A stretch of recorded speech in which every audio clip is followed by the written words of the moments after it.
नमस्कार दोस्तों, स्वागत अभिनंदन। आप देख रहे हैं देवभूमि उत्तराखंड से यूट्यूब चैनल मदन मोहन सती उत्तराखंड। तो आइए सुनते हैं मोटिवेशनल स्पीच धनवान कैसे बने। जब भी आप अकेले में हों, अपने मन से बातें कीजिए कि आप अपनी बुरी आदत से अवश्य छुटकारा पाना चाहते हैं। प्रण कीजिएगा कि मैं किसी भी बुरी आदत के निकट नहीं जाऊंगा और न ही किसी ऐसे मनुष्य के पास बैठूंगा जिसमें ऐसी आदत हो। इन सब बुरी आदतों को छोड़ने का निश्चय बारंबार दोहराएं। इस बारंबार के निश्चय द्वारा आपकी इच्छा शक्ति इतनी दृढ़ और प्रबल हो जाएगी कि आपकी वह दुर्बलता जड़ से उखड़ जाएगी। जहां आप प्रबल हुए, वहां बुरी आदत दुर्बल पड़कर नष्ट हो जाएगी। चिंतन और आत्म संबोधन के समय आपको अपने निश्चय पर अटल रहने का प्रण करना चाहिए। अपनी अयोग्यता और दुर्बलता पर विजय प्राप्त करने की अपनी क्षमता पर विचार करना चाहिए और उसे और अधिक समर्थ बनाने की प्रतिज्ञा करनी चाहिए। अपनी शक्ति का विचार कीजिए, अपनी सामर्थ्य का ध्यान कीजिए। इस दुर्बलता की, इस कुटेव की क्या शक्ति है जो आपको अपने काबू में कर सके। देर इस बात की है कि आप इसे समूल नष्ट करने का बीड़ा उठाएं। यह कभी मत कहिए यह बुरी आदत लग गई, छूट नहीं सकती। सदा मन में सुदृढ़ शब्दों में प्रण कीजिए, मैं प्रबल मनुष्य हूं, मैं जैसा चाहूंगा वैसा बनूंगा, मैं अपनी इस बुराई की जड़ खोद कर रहूंगा। लो, मैंने इसे आज से, इसी समय से छोड़ दिया। बस अब यह मेरे पास नहीं आ सकती। बस इतना करने मात्र से ही आप अपनी सामर्थ्य का अंदाजा लगा सकते हैं।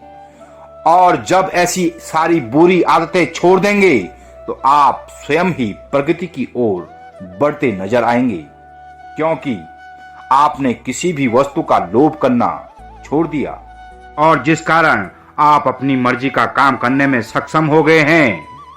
इस प्रकार के आत्म संबोधन से, मन के साथ किए गए वार्तालाप से आप देखेंगे कि किस प्रकार आपके शारीरिक ढंग ढांचे में परिवर्तन आ गया है, किस प्रकार आपकी दिनचर्या बदल गई है, किस प्रकार आपकी कार्यविधि परिवर्तित हो गई है। आपको अपनी विजय पर सुख की अनुभूति होगी, आपकी मनचाही प्रगति और उन्नति होगी। पहले आपको अपने मन से बातचीत करना मूर्खतापूर्ण प्रतीत होगा। आप इसका महत्व एकाएक नहीं समझ सकेंगे, परंतु ज्यों ही आपको विदित होगा कि इस प्रक्रिया द्वारा आप में किस प्रकार दिनों दिन शक्ति का संचार होता जा रहा है, तो आप प्रतिदिन इस अभ्यास को दोहराने लगेंगे। यदि आप में कार्य आरंभ करने की क्षमता नहीं, तो अपने मन में दृढ़ निश्चय कीजिए कि आप काम को शुरू करेंगे। जब काम शुरू करें तो दृढ़ता से प्रण कीजिए कि इसे पूर्ण करके ही रहेंगे। निश्चय के बाद काम में जुट जाइए, काम को अच्छे से अच्छा बनाइए और अपनी तमाम शक्ति तथा कार्य कुशलता उसमें लगा दीजिए। एकाग्र मन से निरंतर परिश्रम कीजिए, फिर देखिए कैसे सफलता के फूल खिलते हैं। आपका चाहे बड़ा दोष हो या छोटा, आत्म संबोधन की विधि से दूर किया जा सकता है। आपका स्वभाव दब्बूपने का हो, आप लोगों का सामना करने में शर्माते हों, आपको अपनी योग्यता पर विश्वास न रहा हो, आपको कोई बुरी आदत लग गई हो, इन सभी से छुटकारा पाने की रामबाण औषधि आत्म संबोधन है। यदि आप संकोची स्वभाव के हैं, यदि आप मित्र बनाने की कला नहीं जानते, यदि आप अपने को घटिया समझते हैं, यदि आप समझते हैं कि आप उतने अच्छे नहीं जितने कि अन्य लोग हैं, तो निश्चय कर लीजिए कि आप अपने में परिवर्तन लाएंगे। अपने साथ बातचीत करके आप अपनी उस शक्ति को प्राप्त कीजिए जो आपकी सारी त्रुटियों और बुराइयों को दूर कर देगी। यदि आप शीघ्र निर्णय नहीं कर पाते, यदि आपको निरंतर सोचते रहने, दुविधा में पड़े रहने, असमंजस में डूबे रहने की आदत पड़ गई है, तो एकांत में अपने आप से दृढ़ शब्दों में कहिए, मेरे मन, जल्दी और अटूट निर्णय लिया कर। मन में कभी यह बात न आने दीजिए कि लोग आपको देख रहे हैं और आपकी हंसी उड़ा रहे हैं। अपने को श्रेष्ठ मनुष्य समझिए, श्रेष्ठ व्यवहार कीजिए। फिर लोगों की क्या मजाल है जो आपकी हंसी उड़ाए। मैं सबसे अच्छा इंसान हूं, मैं सर्वश्रेष्ठ हूं, मैं राजकुमार हूं, मैं ईश्वर की श्रेष्ठ रचना हूं। फिर मैं किस कारण अपने को घटिया समझूं? मैं किस बात में निकृष्ट हूं? मैं उन सब श्रेष्ठ कर्मों को करने में समर्थ हूं जिन्हें कोई भी अन्य मनुष्य कर सकता है।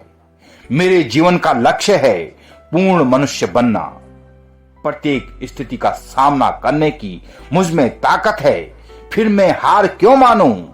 आप निश्चय कर लीजिए कि आप काम को इस रफ्तार से करेंगे कि आपको या किसी अन्य व्यक्ति को आपकी सफलता में तनिक भी संदेह न रहे। अपने मन से कहिए, काम न करने से तो यही अच्छा है कि काम किया जाए, भले ही उसमें भूल हो। भूल से मनुष्य को बहुत कुछ सीखने को मिलता है। अगर आप किसी कठिन काम को करना चाहते हैं जो असंभव प्रतीत होता है, तो किसी एकांत स्थान पर चले जाइए, अपने आप से बातचीत करना शुरू कर दीजिए। ऐसे अपने से बातचीत कीजिए जैसे किसी अपने खास मित्र से की जाती है, जिसमें काम करने की योग्यता तो है परंतु साहस का अभाव है। इस बातचीत में अपने निश्चय का प्रण कीजिए, आत्मविश्वास को प्रबल कीजिए, विजयी व्यक्तित्व बनाइए। पूरे उत्साह, उमंग और जोश से भरकर काम शुरू कर दीजिए। इस प्रकार के आत्म संबोधन के समय यदि आप अपने प्रति ईमानदार होंगे, यदि दृढ़ता से अपने निश्चय को दोहराएंगे, यदि आप अपने निर्णय को अंतिम, अटूट और अपरिवर्तनीय मान लेंगे, तो आपको आश्चर्य होगा कि वह काम सरल हो गया है और आपकी कार्य शक्ति महान हो गई है। आपका उत्साह बढ़ जाएगा, आपके साहस में वृद्धि होगी, आपका आत्मविश्वास प्रबल हो जाएगा। अपने विचारों को कार्यान्वित करने की सामर्थ्य महान हो जाएगी। एक व्यक्ति जो परिचित लोगों से बातचीत करने से भी कतराता था, यदि उसके सम्मुख कोई आ जाए और बातचीत करे तो बातचीत में उसे संकोच होता था। वह व्यक्ति हमेशा अपना अवमूल्यन करता था, वह अपने को घटिया समझता था, वह अपने श्रेष्ठ गुणों को भी दोष ही समझता था। परंतु उसे किसी ने आत्म संबोधन का सुझाव दिया। मन से बातचीत करने के अभ्यास द्वारा आज वह व्यक्ति सर्वथा परिवर्तित हो गया है। अब उसे देखकर किसी को संदेह नहीं हो सकता कि यह वही व्यक्ति है जो हर एक के सामने झेप जाया करता था। आत्मविश्वास के कारण उसके व्यक्तित्व का इस प्रकार विकास हुआ कि जहां जाता है वहां छा जाता है। जब बातचीत करता है मानो फूल झड़ते हैं और उसकी बातचीत का सीधा और तुरंत प्रभाव होता है। उस व्यक्ति का कहना है कि गांव से बाहर खेतों की तरफ चला जाता था और अपने मन से बातचीत किया करता था। वह अपना नाम लेकर अपने मन से कहता था, क्या तुम में कोई गुण है या नहीं? यदि कोई गुण है तो उसे ढूंढ निकालो। मूर्ख मत बनो, तुम भी उसी तरह अच्छे मनुष्य हो जैसा कि कोई अन्य है। अपने मस्तिष्क को ऊंचा करो और मनुष्य बनो। किसी के साथ बातचीत करने में झेपना और डरना छोड़ो। लोगों में घुल मिल जाओ और उनसे अपने मन की बातचीत करो। अपने को घटिया मत समझो, प्रसन्न चित्त बनो। तुम भी ईश्वर की संतान हो। इस धरती पर तुम्हारा भी अधिकार है। क्षमा याचना की मुद्रा में दूसरों के सामने मत जाओ। वह व्यक्ति आगे बताता है कि उसने अपने गुणों और खूबियों पर विचार करने के बाद उनकी सराहना करनी शुरू कर दी। अपने गुणों को दूसरों के सामने व्यक्त करके उसने ऐसा चमत्कार देखा कि लोग उसे प्रशंसा की दृष्टि से देखने लगे। फिर एकांत में अपने से कहता है, बहुत खूब, यह तुमने बहुत अच्छा किया। यह वस्तु तो गर्व की बात है। इससे प्रकट होता है कि तुम योग्य हो। इसी प्रकार हर मौके पर आगे बढ़कर अपने व्यक्तित्व का प्रतिफलन किया करो। लोग तुम्हारी प्रशंसा कर रहे थे, तुम भी संसार में कुछ बन सकते हो। इसी तरह आगे बढ़ो, हिम्मत से काम लो, अपने कुविचारों को त्याग दो।